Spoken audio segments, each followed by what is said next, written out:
Namaskara and welcome to BIC Talks, a podcast brought to you by Bangalore International Centre, where we present conversations that move, inform, and encourage discourse.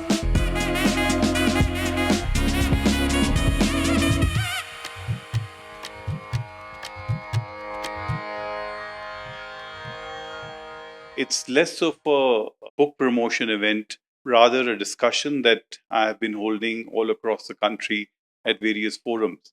Because I think educating on climate is of as much importance as writing a book or sale of that book.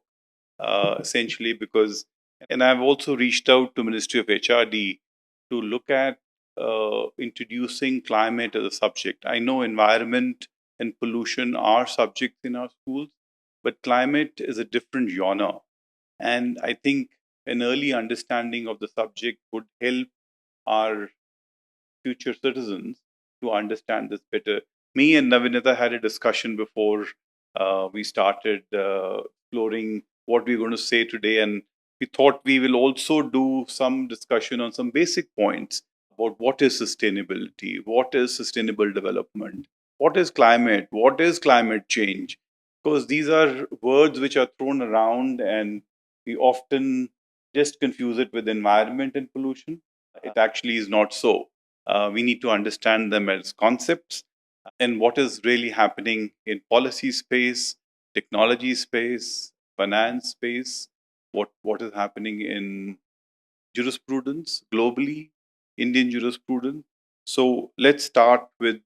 What I'll do is over the next 10 minutes or 15 minutes, I'll just discuss about the book. What does the book cover? And then we will start our discussion. Okay. Essentially, this book is multidimensional book.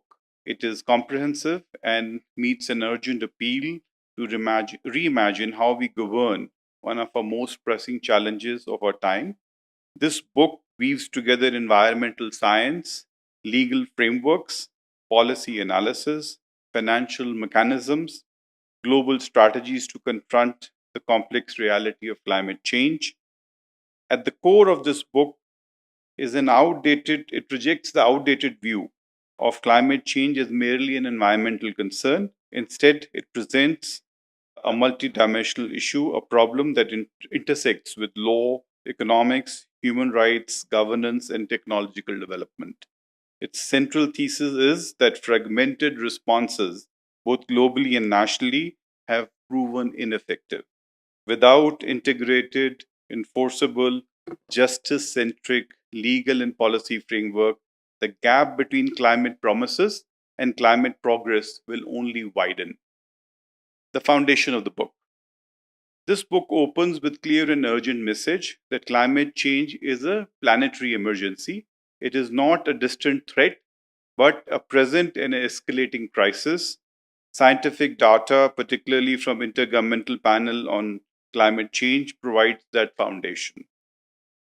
The book goes beyond data, it focuses on people, especially the rising number of climate refugees displaced by rising seas, extreme weather events, and food insecurity.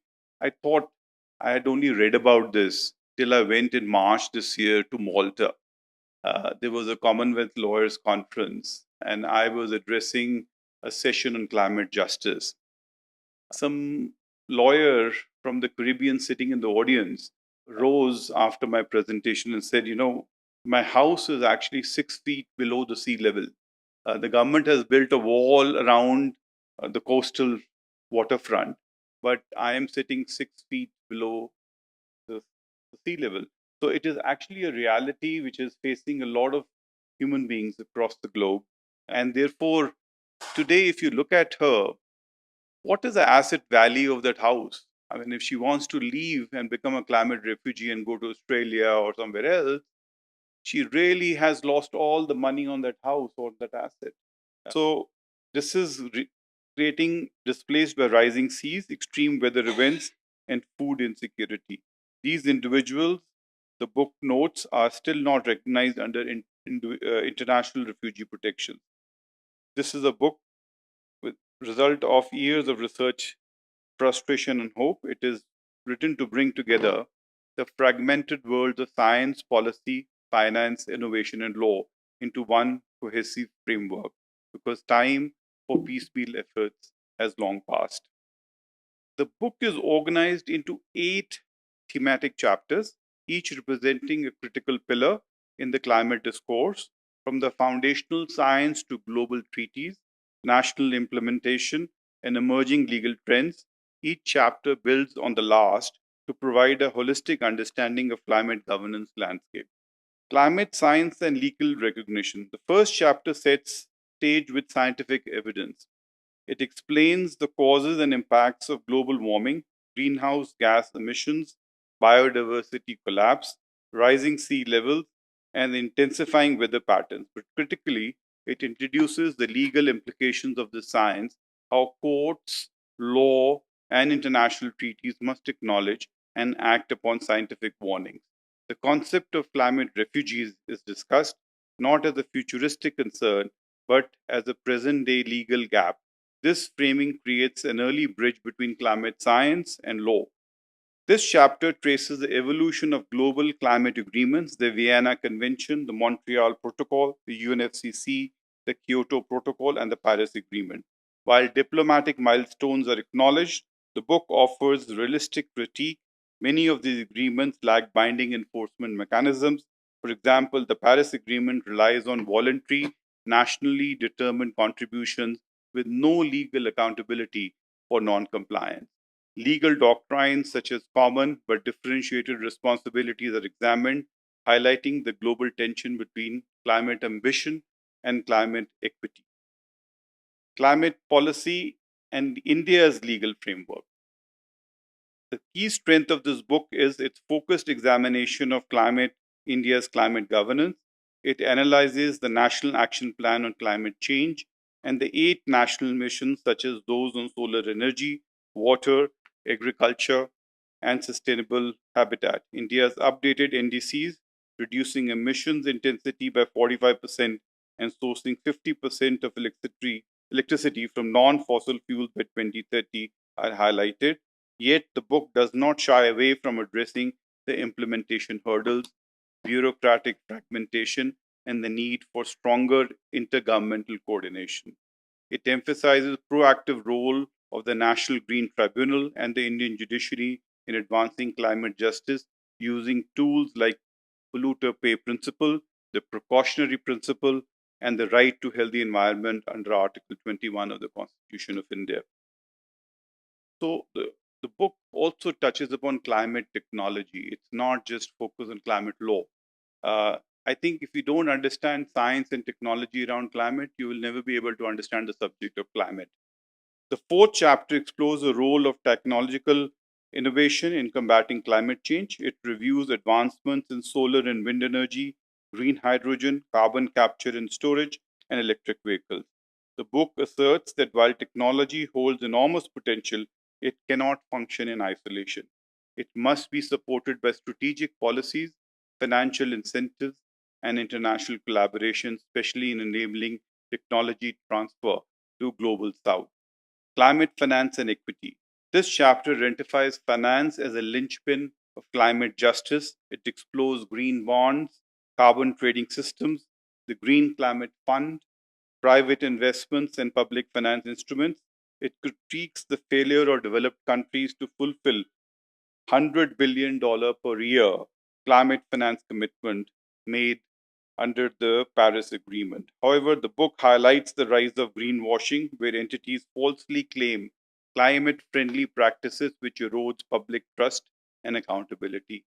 The need for equitable, transparent, and need based financing mechanism is emphasized as essential for climate adaptation and mitigation in global south.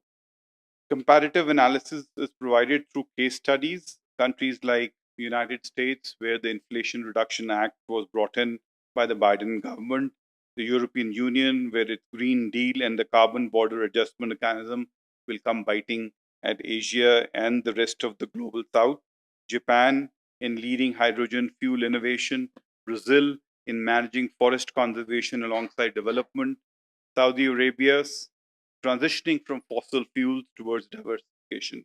These global perspectives underscores that while there is no one size fits all model, mutual learning and policy coherence are crucial. And then we come to the final chapter, which is on climate litigation and legal accountability. This chapter charts the rise of climate litigation as powerful tool for enforcing environmental commitments. It examines Urgenda versus Netherlands, where courts mandated stronger climate action, Lagari versus Pakistan, which upheld climate protection as a constitutional right. Same has been done by the courts in India in 2024, in March 2024.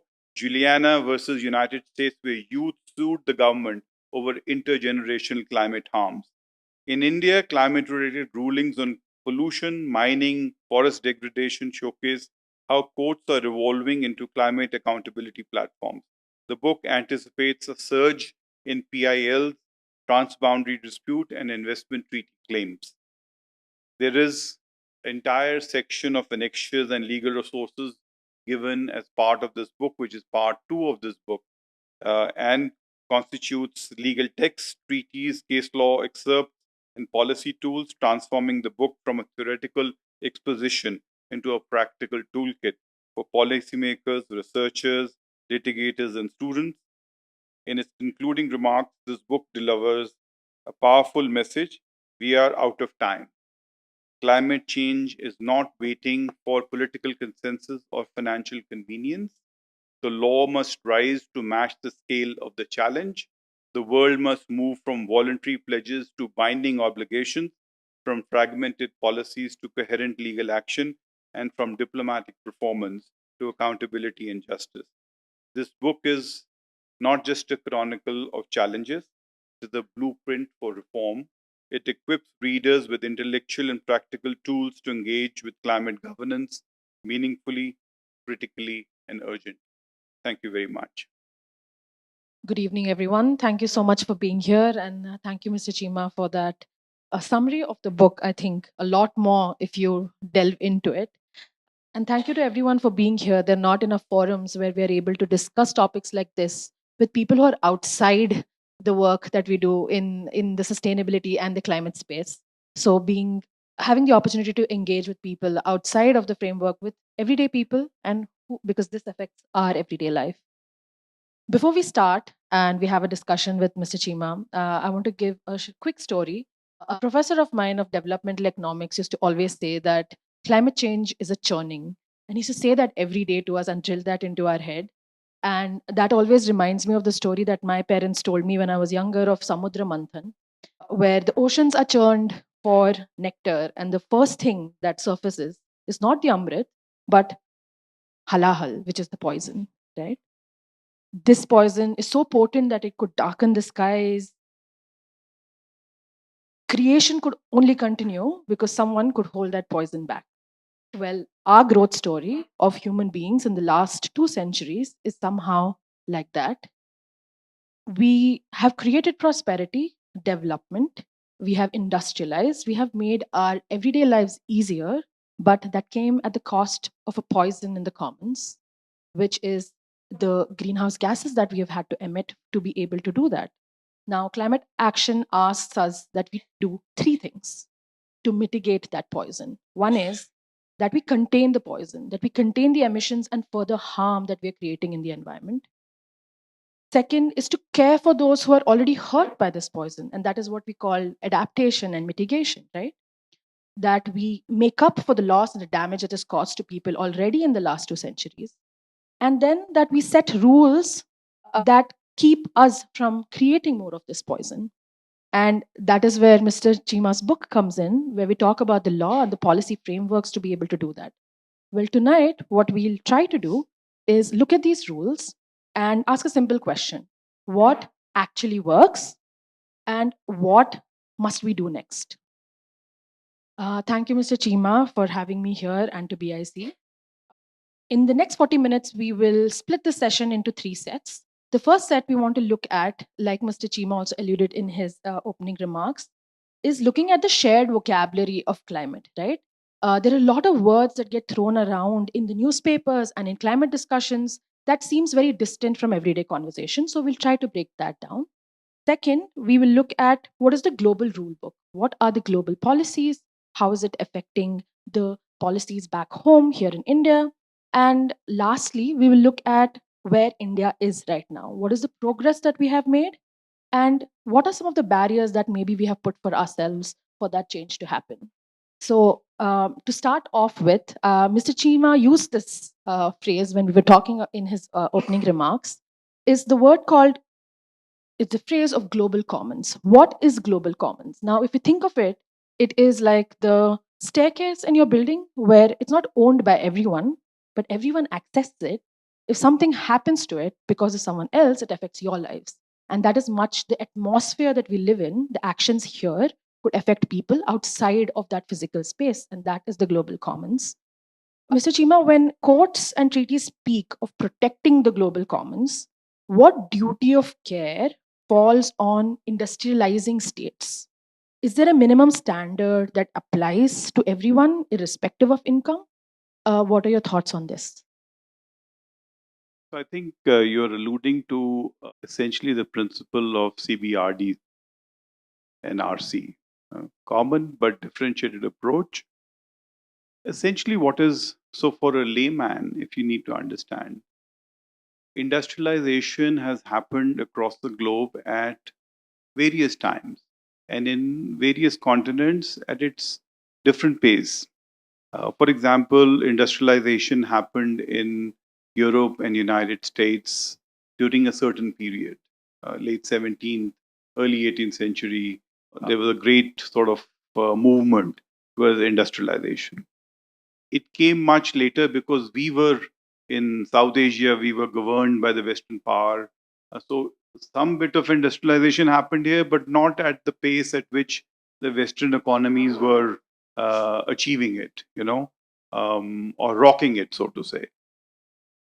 And therefore, the emissions that have happened from that industrialization are the historic emissions. Okay? So I'm going to give you an example.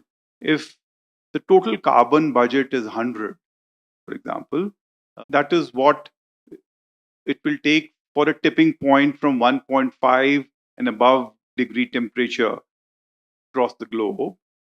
And if this industrialization in the 17th, the 18th centuries happened in the Western economies, where they have eaten away almost 70% of that budget. Okay. So who's responsible historically for these emissions? So when we talk of greenhouse gas emissions, we are talking about carbon dioxide, we're talking about methane, and what is the third one? But what I'm trying to say is that essentially that is the carbon budget you have eaten away is about 70%. So what is left for the developing world when it comes to their chance of developing? Okay, 30% of that 100 is left for the developing world now. What is the Western world telling us? Western world, what we are telling the Western world in the common but differentiated approach, which was accepted by 186 countries in the Paris Agreement, was that while we will all make effort, but we all have differentiated approach because our emissions historically have been different. Okay. Therefore, the responsibility of historical emission lies with the developed world, and therefore you must input $100 billion towards carbon financing every year. Therefore, as a result, which has never happened by, it's been 10 years, that number has never been achieved. So what I want to say is this was what the CBDR principle was. Okay, but it was practically it has never been done. Okay, we have heard over the last COP that happened, COP 29, we have heard voices where they are saying that the developing world must equally contribute. Now that sounds a bit unfair.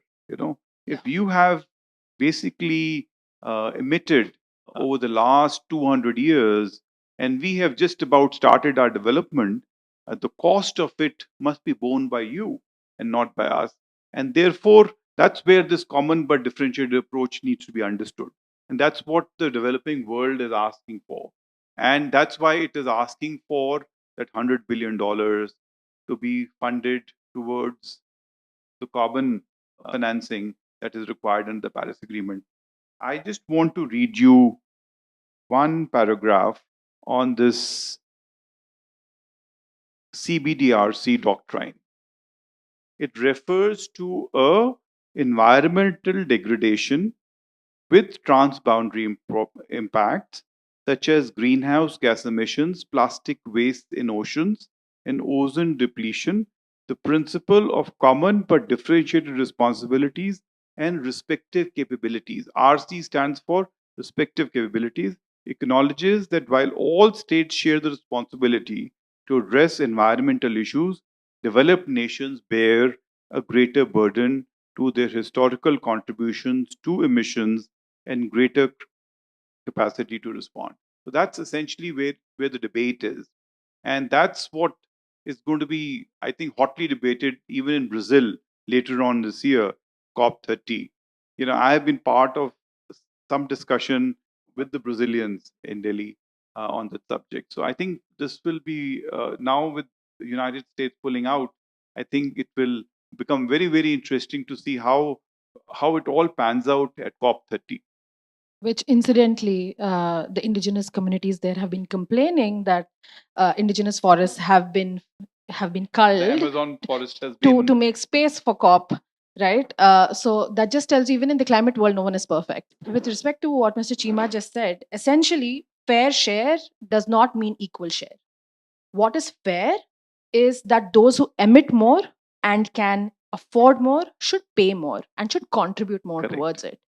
So it'll be interesting to see what happens in Brazil, and as an extension of this into the loss and damage fund, and how this topic will be risen again, because though there was some consensus in the last COP, the island nations weren't very happy with the total amount that was adjudicated towards the loss and damage fund. So we'll see how that shapes out. Now, coming to, because we were talking about this aspect of it, mitigation, adoption, and just transition. Those are three words that keep getting used everywhere and has been in every COP for the last 10 years. So mitigation is, for example, is just putting out the fire, right? What needs to be done in the moment. Adaptation is, okay, what do we need to do next? How do we make sure that the people are safe? Do we need to put water sprinklers to make sure that the fire doesn't spread more? And the last aspect is just transition, which is that how do we change existing systems so that people's livelihoods that depend on conventional business as usual scenarios, how do we make it easier for them? Example could be, let's say, people working in the coal district, and for generations people have been working in these mines. What do we do if we are phasing out coal? That is just transition. Mr. Cheema, for that, what's a legally meaningful just transition in India, or even is there one? Could it be a tariff design? Could it be about retraining funds for coal regions? Could it be social protection laws?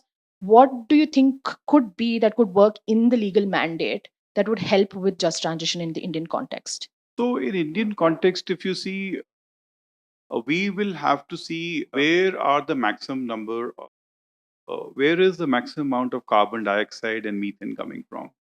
It's essentially coming from burning of fossil fuels. Mhm. Okay, and it goes back a step backwards. If we go, I think we need to look at how we produce our energy. Okay, and I often talk about EVs, and I put a question mark to that.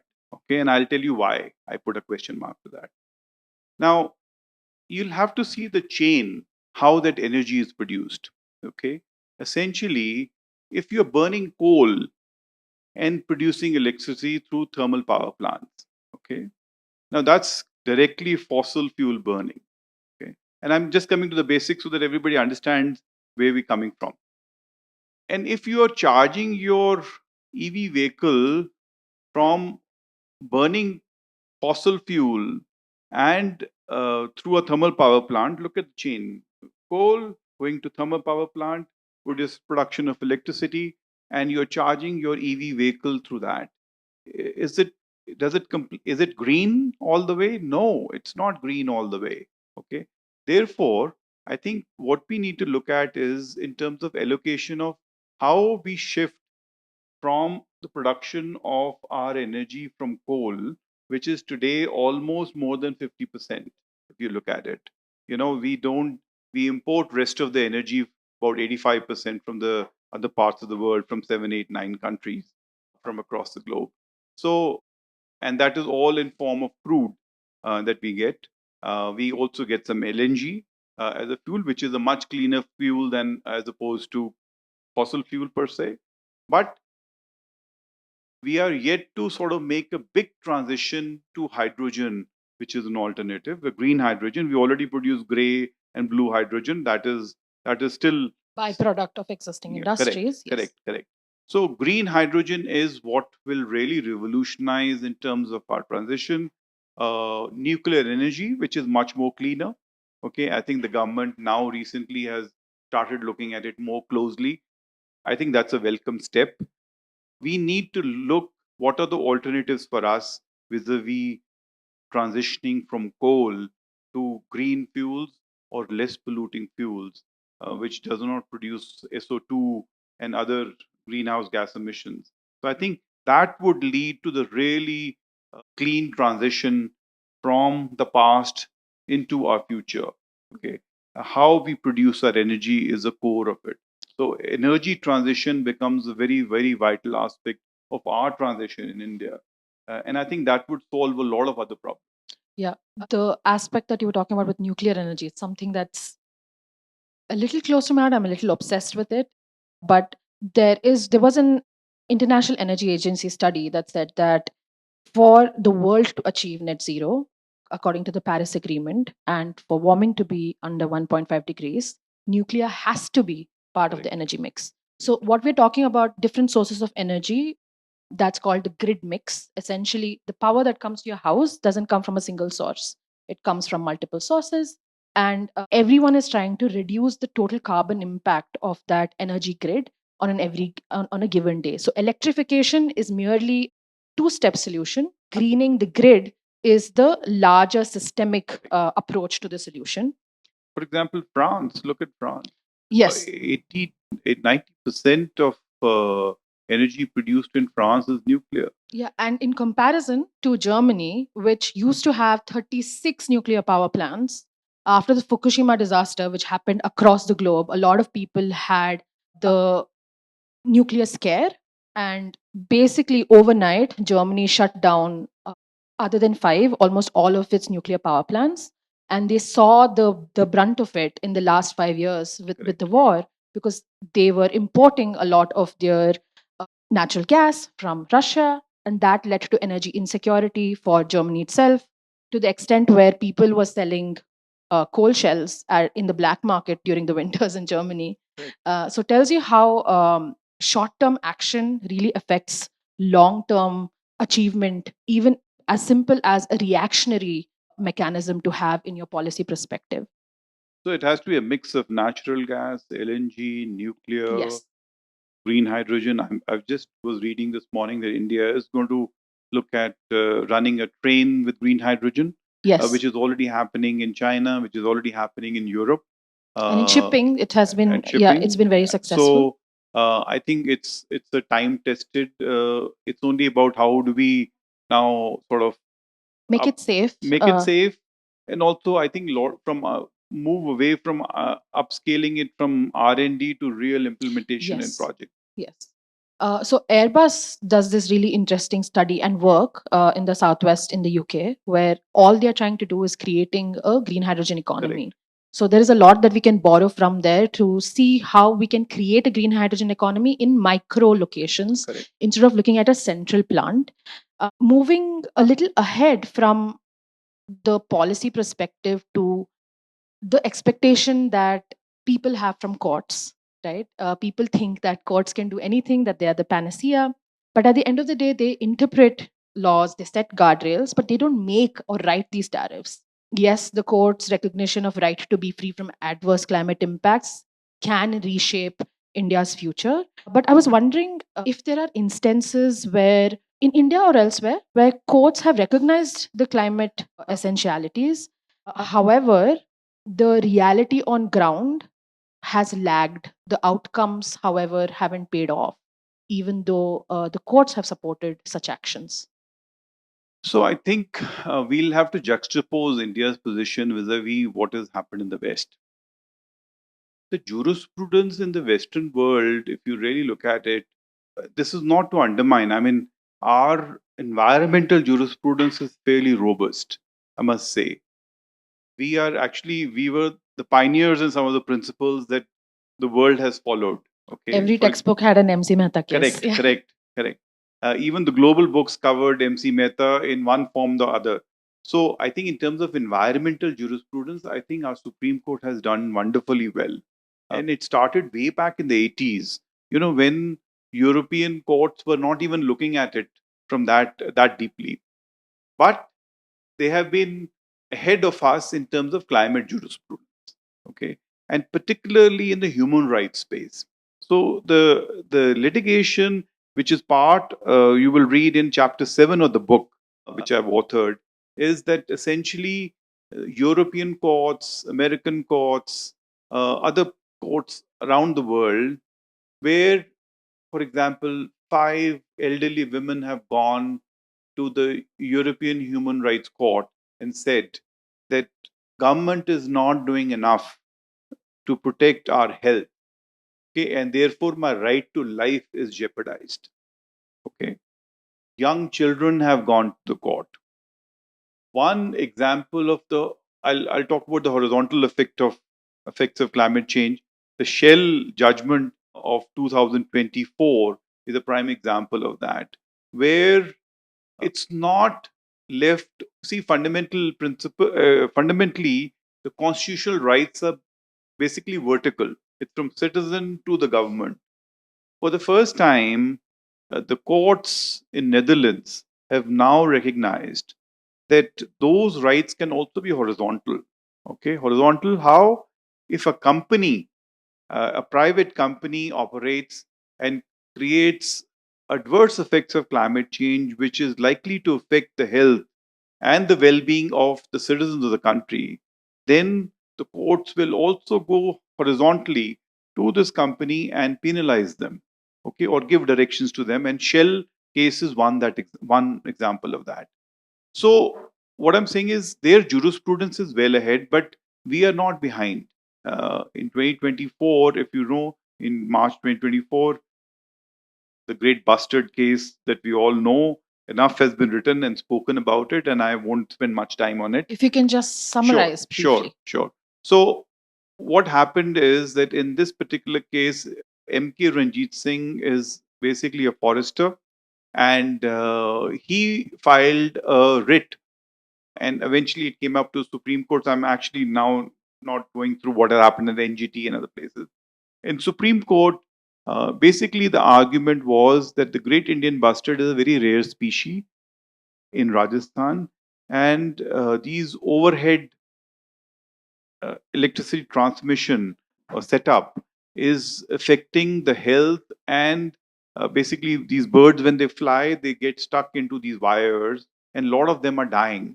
So essentially this litigation, this was the basic premise of that litigation, and therefore entire transmission lines in the state of Rajasthan, including the desert area, should be put underground. Okay, so that was his premise, to which I think court took a very balanced view. You know, we are not a developed country. We are a developing country. So it looked at what? It looked at India's commitment. There are 4 things that court did, our Supreme Court did in that particular case. And I think the ratio in that case was very important. And I'll come back to the 4 principles a little later. The ratio is it has now our fundamental right towards adverse effects of climate change. Okay, that is a now recognized right read into the Constitution of India by virtue of M.K. Ranjit Singh's judgment. Having said that, the court said that there are global principles and treaties to which India has signed. Okay, we need to respect those treaties, number one. We also need to look at the stage of our economic development as a country. Okay, so this has to be balanced. There are 4 principles which they are trying to balance. The second principle is that we are a developing country, so therefore we cannot do things what probably a Western court can do or a Western economy can do. So therefore, that needs to be balanced.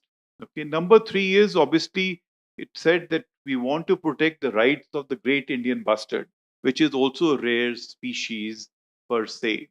And the fourth principle that courts enunciated was that while we NDCs we have committed in the global arena, we must also look at developing our own climate jurisprudence, and this right was brought into effect by the fourth pillar in that judgment.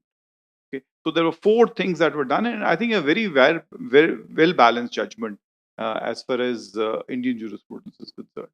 And on a side note, if you have some time later, please Google the Indian bustard. It is quite a beautiful bird, so Yes. it'll make you more passionate about this. Now, extending this towards the reference that was made towards the Paris Agreement. Now, it is said that the Paris, or we keep saying that the Paris Agreement is legally Should we binding. touch the ICJ first or a little later? A little later. Okay, a little fine. later. That the Paris Agreement is legally binding for the process. So essentially, the Paris Agreement also states that countries must prepare, communicate, and maintain an NDC. As Mr. Cheema said, NDC is a nationally determined contribution. Essentially, you have to record what it is that you're doing to reduce or stall emissions, or what are the actions that you're taking as a country. So that's what an NDC is. Now you have to report these emissions and the progress that you're making. So you set a goal, and you have to also report on how you're meeting these goals and if you're meeting these goals. And you have to undergo a review by a technical committee, and which makes sure that you're accounting correctly, right?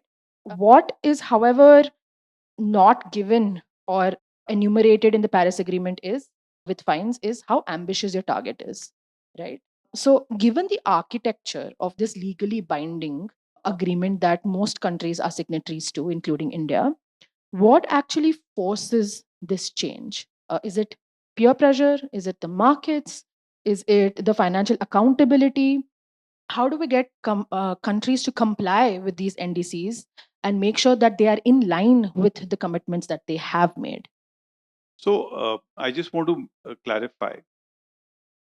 The Paris Agreement, insofar as signing of that agreement, we are a party to that agreement by virtue of that.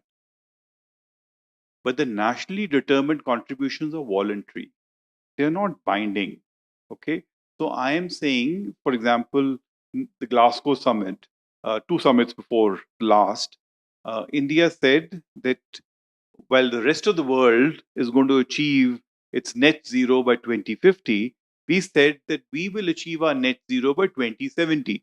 So obviously, our government and our sort of institutions which are involved in this debate and who are implementing various policies must have figured it out that in terms of our own development process, with 1.4 billion and perhaps 1.6 billion or 7 billion by the end of 2050, what do we need to do? So we have put our net zero target at 2070. That was what was announced by our PM at the Glasgow summit. But having said that, so that's a difference. So it's voluntary in nature. NDCs are not compulsory. But what is interesting is the latest advisory opinion of the ICJ. That's where the ICJ opinion comes in. Now it talks about voluntary NDCs in the judgment, okay, which has just come on July 23rd of 2025, a few weeks back. And it has talked about how you cannot just keep it voluntary, okay? And there could be punitive damages which you could bring, and how that mechanism is yet to be refined. And I think even lawyers are grappling with understanding in terms of how that aspect of the judgment will be implemented. It's almost commit and comply. Yes, right? commit and comply kind of a thing.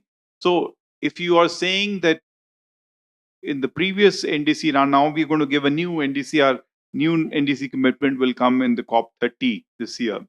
Now, how do you implement that and how you comply with that? I think with ICJ judgment of 2025, the advisory opinion, again, not binding. It's not binding on country. It's an advisory opinion. It's an advisory opinion.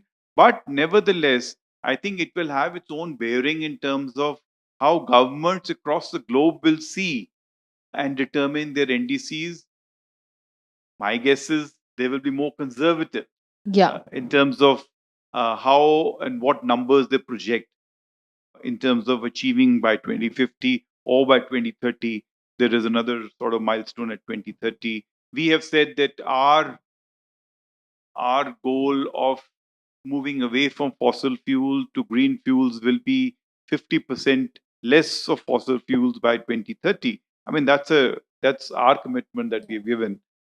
And I'm reading in the papers that the government, and some quarters I've read, I've yet to confirm that we may have achieved that, but I think that's subject to confirmation. And I'm not as the sure. government keeps saying, subject to technical review. Correct, So correct, this correct. has also Subject to- happened. Correct. This has also happened in the past with the Montreal Agreement, Correct. where we have pushed the deadlines. Just an interesting note on the ICJ case that was just talked about. I think this is a beautiful example of collective action. This ICJ case that came up. So essentially, there were 27 students in Fiji who decided that, you know what, we need to go to the highest court possible. And they're just students, nothing special about them. They got together and they decided that for the future of the island nations, we should figure something out. Essentially, they then got together other student organizations from the Pacific Island countries and created a consensus and then decided to go to the ICJ. During that process, one of the countries, Vanuatu, said that they'll lead this exercise and got 103 countries to sign this so that it could go to the ICJ for an advisory opinion. I think this is an example that we need to take to show that consensus creates change. Correct. And this was also the judgment in which they were, I think, if I'm not wrong, the most number of oral statements that were given in an ICJ case. Correct. So I there think was the court collective was support. very liberal. Yes. Court was very liberal. If you see how the submissions have been made, it started in 2023 March. Correct. Then it kept giving extensions after extensions. When new countries said, we also want to give written submissions, they said, okay, we extend the deadline by 3 months more. Okay, so if you read the judgment, it's all written there. How many extensions they've given to various countries to give their written submissions, and then later on to give their oral submissions as well. They accommodated almost everyone, including the international organizations, to make remarks or their submissions to the international ICJ so that it could be a well-rounded opinion. Incidentally, my book has actually, the foreword has been written by one of the sitting judges of the ICJ. And so it was very interesting to hear him when I made a request to him to write the foreword. And thanks to him, when the book was published and it was released, he took 15 copies of the book, 16 copies actually, and he said, one copy is for the ICJ library and one copy for each judge of the ICJ, since we are actually reviewing this matter at the moment. So very, very interesting times that we have been through. So I have got a small contribution in the whole process. I think the most interesting part for me for this judgment and the process was also the detailed, statements that they took from the IPCC scientists, which in a lot of times, Mr. Cheema and I were also talking about this, in climate litigation, the voice of science gets lost. And the fact that this was taken into account and also made part of the advisory, opinion, where they stated that, yes, science can help us state who has historic liability, which we now have to see what effect that has on the loss and damage fund. Correct. And how this will shape the conversations in Brazil. Just can you touch on that for just a minute? On ICJ stating that there is science for us. It didn't state the countries, but it said that there is a way for us to calculate who has contributory, effects so historically. Damages, exactly. How are you going to calculate? So it's very interesting that, while it says that we can, one country or a group of countries against the next country can claim damages, they said we will use the science as a route. Okay, science as evidence. As a matter of fact, we often talk about environment and pollution. Actually, at the background of all of this is science. Okay, it's all an evidence-based, science-based material that has to be produced before any court, as far as the climate litigation is concerned. Okay, whether it is and best recognized science in the space is by the IPCC. So therefore, courts have said that that would be the underlying material for us to determine the compensatory damage that we may impose in a future case that may come before them. Yeah. And now, I think how that will play is yet to be seen. yes, But it's all actually been sort of captured in the judgment. correct, correct. And also in previous COPs, it was very specifically stated that contribution to the loss and damage fund means no liability. Correct. Now with this statement, I'm interested I think to see what will happens. be very interesting to see what happens in Yes, and absolutely. how governments come out with their own respective statements Yes, yes. there. One thing that I notice, and even in the book, is private action against corporates, right? And we touched on one of the cases, which we did with Shell. Yes. One other example is Friends of the Earth versus Total Energies, which, yes, the judgment didn't come in their favor, Correct. but it wasn't dismissed for there being no grounds. It was dismissed because the arguments were different than the petition that was filed Correct. before the French courts. Correct. What interests me is to understand, do you see activist shareholders or private citizens filing cases for climate action in India, or does the Indian legal framework allow for that? We haven't seen a lot of that happen here. We have seen a lot of cases being filed, PILs being filed against the government, but not against private entities. So I wonder how that will shape in the next few years. So I think in terms, this all needs to be seen from a director's liability perspective. There is now clearly a climate risk as a matrix, which, because the essential duty of care that is required on behalf of the board and the directors on the board, I think that if you read into the duties of the directors, I think it will create some space for bringing some action against boards who may not be as climate conscious as some of the others. So I think that matrix will come into play at some point. Which, interestingly, I think just today, the Ministry of Corporate Affairs has just tabled a report in which it has recommended these changes to be in the Companies Act, and as well as creating supplementary regulations to make one ESG department separate to SEBI. Correct. Right, and also bringing directors liability so that there can be private action. I mean, it doesn't stay private action, but for climate action to be part of directors liability, it will come into play. You will see in a few years time, all that will come into play as it jurisprudence settles. Yes. And the statute settles and the regulations settle. You will find perhaps private citizens moving against private corporations, saying that the directors of this company are not, just in the case of Shell, where a group of individuals, milieu defense in that particular case, they all came together and said, this company is not meeting the goals of climate action as they're required to be. So, and I think the greatest I think the best paragraphs of the Shell judgment, I say, is on duty of care. And I think that every director or a member of a board should read. It may be in the international sphere, but I think it has implications for boards across the globe. Which we want to talk about India. What is the progress we've made, and what are the contradictions in the goals that we have set for ourselves? And one that comes to mind now, with it being in the news recently so much, is the Great Nicobar case, right? Where the government essentially is investing 80 crore rupees for the development of the Great Nicobar Islands. There is public outrage here and outside of India. So it is at the crossroads of national security, development, and ecological duty. Interestingly, India's NDCs state that one of its commitments is that it is going to create a carbon sink through afforestation, amounting to around 3 gigatons by 2030, right? So also there's then this project which removes biodiverse forests, covers, and disrupts island ecology.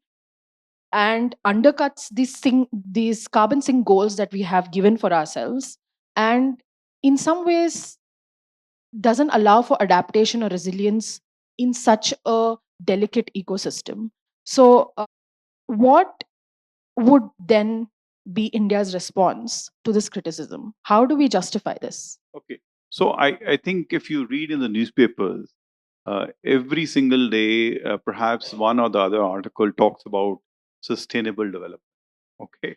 So I'm just going to read out this two-line definition of sustainable development. It's defined in the Brundtland Report of 1987 is a development that meets present needs without compromising the ability of future generations to meet their own needs. Okay.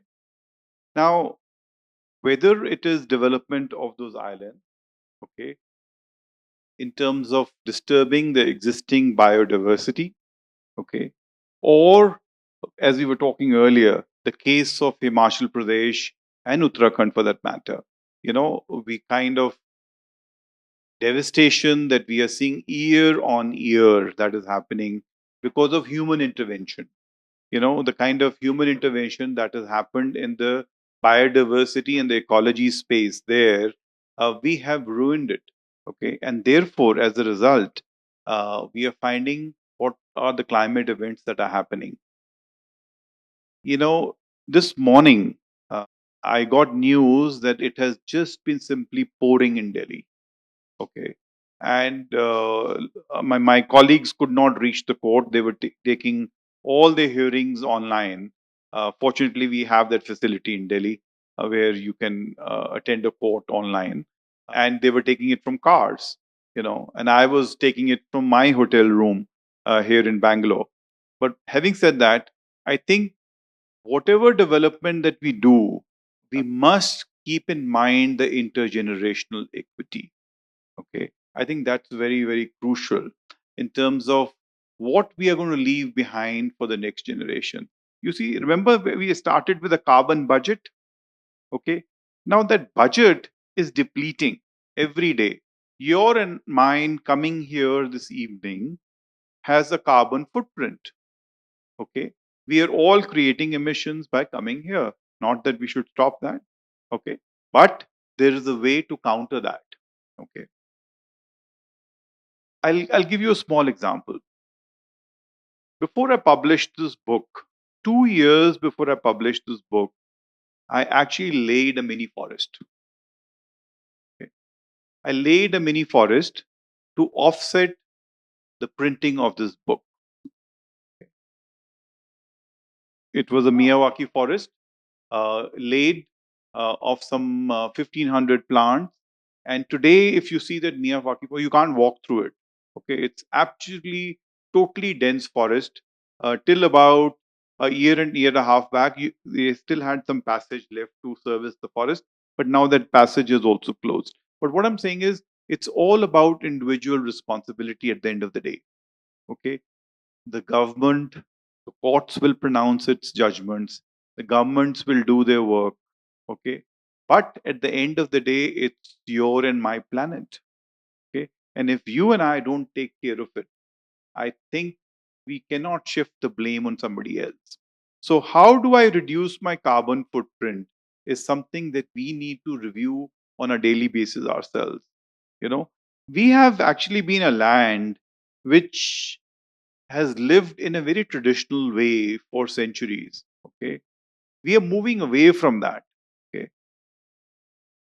and some parts of the country more than the others, I would say. So, therefore, we need to look at all of that. So look at the life program, if the MOEF life program for sustainability. So I think sustainable development is what we need to look at for making sports parks and for building water sports. I think there's enough oceans and seas that we have. Don't think biodiversity should be infringed for that purpose. That's my personal view. Yeah, absolutely. And talking about life, I mean, the life of Shom Pen people matter as much as our lives here on the mainland. Correct. And there is no way that compensatory afforestation can Not at ever all. It takes hundreds of years to put a millennia, natural forest. Yeah, a millennia to create the kind of ecosystem Correct. that the Great Nicobar Islands have right now. So Correct. I hope Especially that the mangroves and all, which Yes. you can't build a mangrove over 50 years. They Yeah. are built over centuries, So to displace that for some, so therefore sustainable development. Yeah. We And need endangering- development, but it has to be, so the matrix of sustainability and climate action must come into play into any assessment of project that we do. I think that's what is very, very important. We're going to put up a building next door. We should do our environmental assessment report with the matrix of climate and carbon footprint. How much carbon footprint is going to create? How green is that building? Yeah. Interestingly, the UK has done a great Absolutely. work with this, especially So with the there is built examples, environment. if you see, Yes. Navinita, in the book, Yes. if you Yes, see, with red. I've given examples of how private enterprises like Microsoft and others have actually done work on sustainability. Today, if you see AI, we are all talking about AI. AI is going to create a lot of carbon footprint Yes. and carbon emissions. And water scarcity going beyond carbon. Absolutely. To power all those AI sort of centers, you would need more fossil fuel to burn. So I think that transition needs to happen. We are all talking about AI being a big sort of going to be intervening into our lives, but I think it's going to disrupt a lot of stuff. But also, there's a big AI impact vis-a-vis climate change. Yes, absolutely. And we are seeing that activism happen right now in the US, in California, against Meta's, AI power banks, right? Because essentially people have no water to drink who are around these data centers, right? CCTS has been on the books for the longest time. It got notified in 2023. They were supposed to create an organization that then passed on the CCTS to function in the market. However, there has been no talk or movement on it. I think there is some notification. They have identified certain industries which has just come in July. Correct. I think the entire sort of operationalization of CCTS is yet to happen.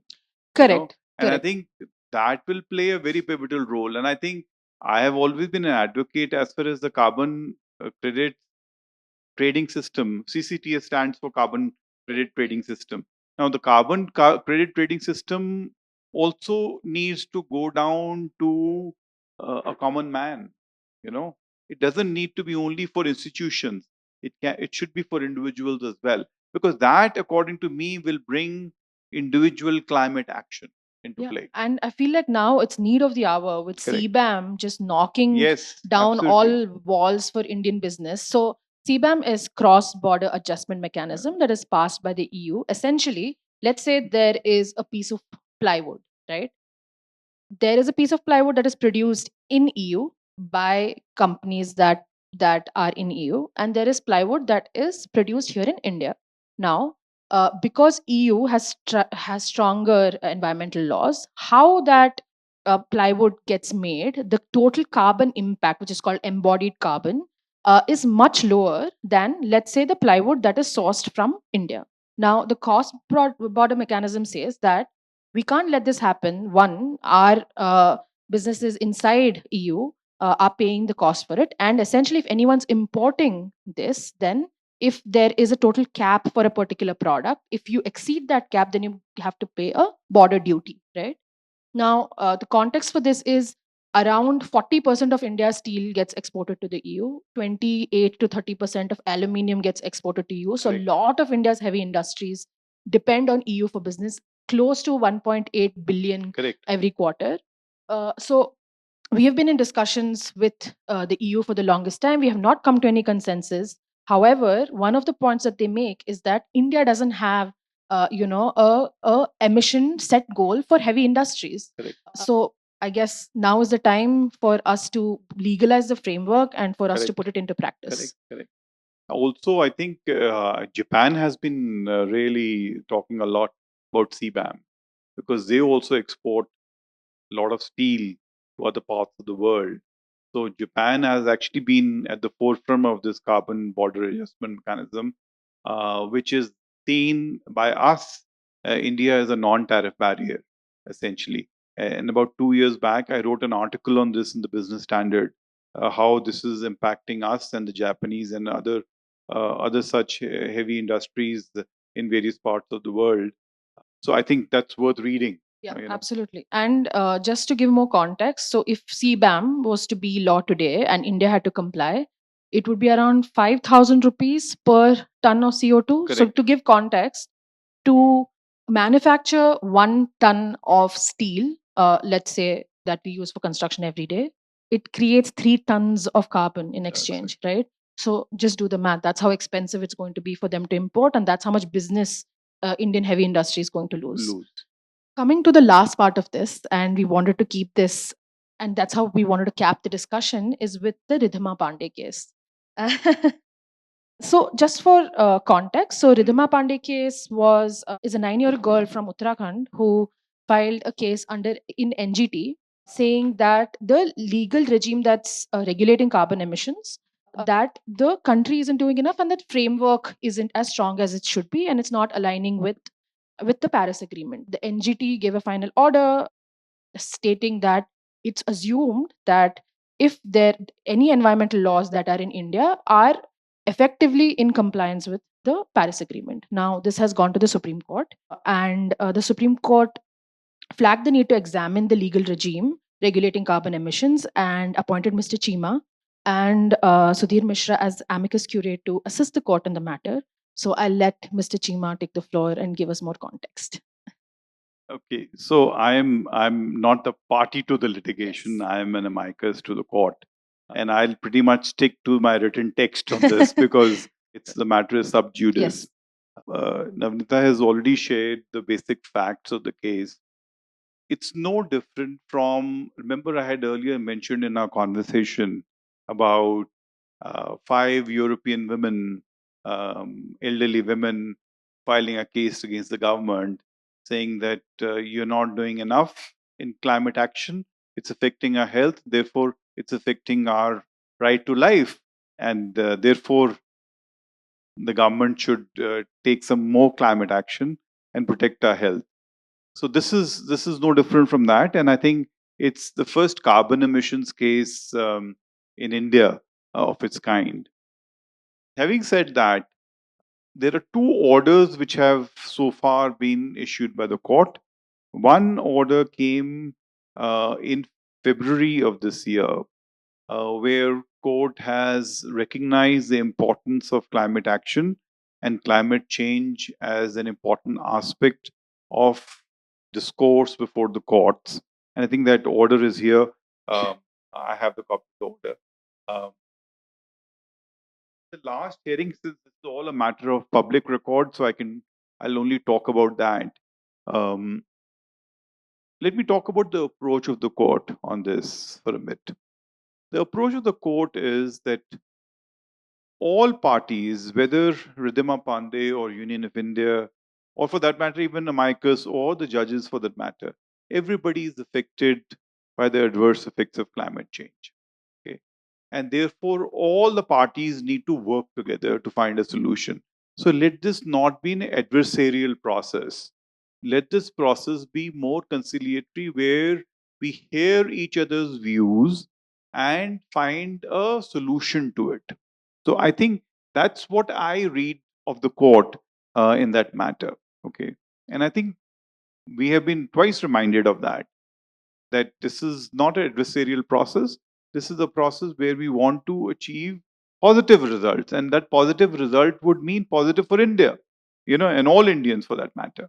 Okay. Having said that, so last state of hearing, and this is also in public domain, so I can talk about it. The court has now issued notice through MOEF ministry to CEA, the Central Electricity Authority, and the what's the other authority that? Huh? Yeah, no, though the Ministry of Power and the Ministry of the Central Regulatory Regulator. So the 3 parties and the Ministry of Power, where essentially what we had raised was that there are 540 thermal plants in the country. In 2015, the government of India itself had issued a notification where they had said that we find that the FGD, flue gas desulfurization technology, is good, and therefore we will implement this to control SO2 emissions. Now, mind it, SO2 is not greenhouse gas emissions, but SO2 produces PM 2.5 particulates, okay, which are very, very injurious to health. The thermal power plants over the period kept getting extensions. So 2 years, 3 years. And in December of 2024, the government gave the final extension of 3 years.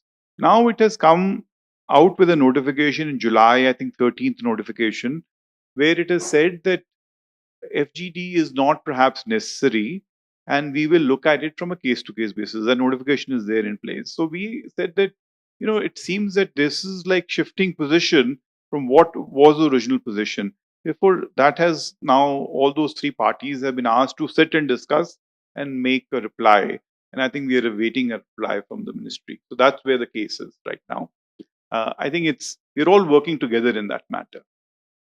Any similarities between the Leghari versus Pakistan case and this? And do you see that having any effects? Or most importantly, is there anything that we can learn from the Leghari case? No, so Leghari is a constitutional. Yeah. I think that moment was a great bastard moment. That moment has happened, as far as I am concerned, where a constitutional court has read in the Article 21 into the right to life against adverse effects of climate change. So I think that moment has happened. Okay. This is more, I think, again, as I had made the submission in the court as well, that, this is all evidence-based and science-based. My science can't be different from yours, because if science is common, scientists may differ in terms of the solution. Yeah. But science will remain the same. If it produces PM 2.5 particulate, it's just nobody fact. can dispute it. Yeah. You can measure it. Your scientist can go, X scientist can go, Y scientist can go, and you can measure it. So I don't think. So I think as long as we keep the course on science and evidence based, I think we would reach a positive solution. I can only hope so.